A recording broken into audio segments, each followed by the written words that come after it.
बरायबाय जों आदरनि जरायसो एफाले नै जाय सानैखौबो आर'नाइसो मा नाम कि नाम Dilip Kumar Rai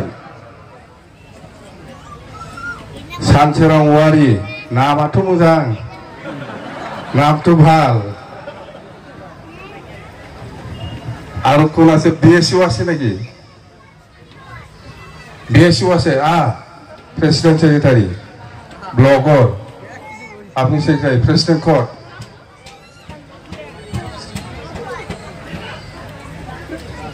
ব্লগর president BSU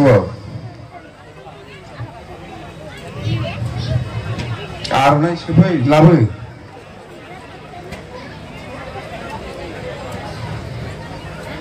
BSU blog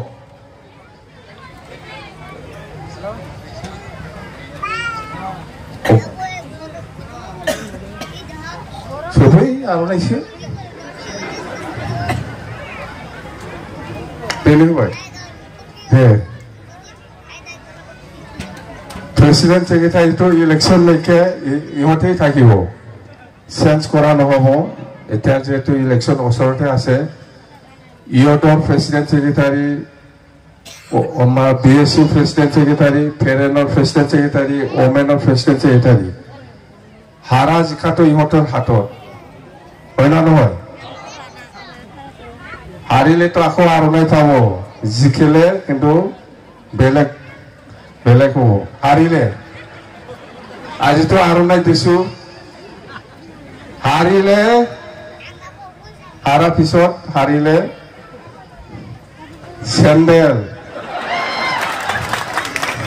স্যান্ডেলেৰ মালা খবৰদাৰ যা আজি তো আৰ'নাইটো ওয়েলকাম কৰিল আমি না আৰ'নাইটো ওয়েলকাম কৰিছো আমি লিডাৰ হয় ইহঁতে ভালকে কাম কৰিব লাগে আৰু কিবা প্রাইমারি লিডার আছে নাই কোনবা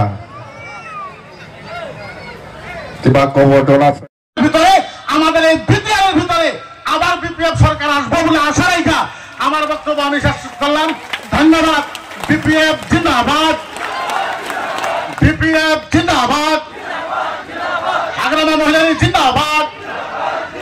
হাগ্রামা মহিলারী জিন্দাবাদ জয় অসম ধন্যবাদ নমস্কার তেখেত মাদ্রাসা বোৰ্ডৰ প্ৰাক্তন সভাপতি মাননীয় হাগ্ৰামা মহিলা দেৱে তেখেতক আদৰি লৈছে আমাৰ বিপিএফ দলৰ মজিয়ালৈ আনুষ্ঠানিকভাৱে আমি আদৰণি জনাইছো তাৰ লগে লগে আমি আদৰণি জনাব বিচাৰিছো মাননীয় মুফতি হাইদৰ আলী সাহেব তেখেত এক্স প্ৰেসিডেন্ট আসাম আহলে সুন্নত মাদ্ৰাসা বোৰ্ড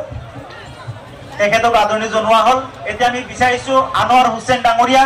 মুফতি আনোয়াৰ হুছেইন ডাঙৰীয়াক মঞ্চত বিচাৰিছো মৌলানা শাহাদত হুছেইন ডাঙৰীয়া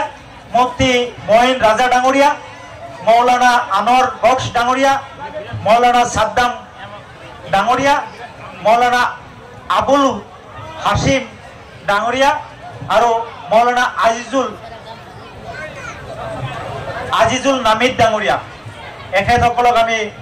জয়নিং হোৱাৰ কাৰণে অনুৰোধ জনাইছো লগে লগে আমি আহিবলৈ অনুৰোধ জনাইছো আসাদুল্লাহ ফাৰুক ডাঙৰীয়া মৌলানা আলাউদ্দিন ডাঙৰীয়া মৌলানা জয়নাল আব্দিন ডাঙৰীয়া ইউপিপিএল বিলাকে কৈছিল যে এটা ভোট দিলে এটা চাকৰি দিম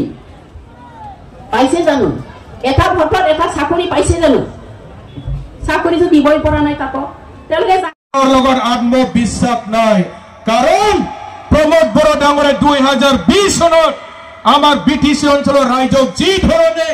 তেওঁলোকে মানে প্ৰতিশ্ৰুতি দিছিল নিৰ্বাচনী ইস্তাহাৰত যি ধৰণে তেওঁলোকে কথাবিলাক আমাৰ ৰাজ্যৰ মানে ডাঙৰ পৰিৱৰ্তন আনিম বুলি তেওঁলোকে কৈছিল সকলো ৰাজ্যক তেওঁলোকে ঠকালে আৰু পৰিৱৰ্তনৰ নামত আমাৰ বিটিসি অঞ্চলৰ ৰাইজে একো পোৱা নাই